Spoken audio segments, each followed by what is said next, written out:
Filmora intro মূলত আপনাদের কাজ শুরু করার সময় দেখানো হবে কাজের মাধ্যমে। তবে কিছু বেসিক ধারণা আপনাদের দিয়ে রাখি।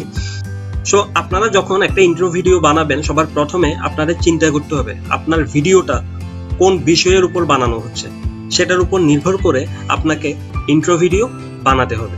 যেমন ধরুন, আপনি একটা টিউটোরিয়াল বানাচ্ছেন, তাহলে আপনি যে সংস্থা এর জন্য ভিডিও বানাবেন বা যে টিউটোরিয়ালটা বানাবেন বা যে ইন্ট্রো ভিডিওটা বানাবেন, সেই সংস্থার লোগো এবং কিছু তথ্য আপনি ক্লায়েন্ট থেকে সংগ্রহ করবেন। পরবর্তীতে যদি আপনি সেটাকে 8 থেকে 10 সেকেন্ডের মধ্যে একটু ভিন্নভাবে বানিয়ে ফেলবেন, তাহলেই আপনার ইন্ট্রোটা খুব সহজেই বানানো হয়ে যাবে। তো এটা আমি দেখাবো আপনাদের এখানে জাস্ট বেসিক ধারণার জন্য আগে থেকে কিভাবে ফিল্মোরার মাধ্যমে ইন্ট্রো বানাবেন সেটা বলে রাখা। ফিল্মোরা ইন্ট্রো মূলত শুরুতেই যে ভিডিওর অংশটা থাকে সেটাকে বলা হয়।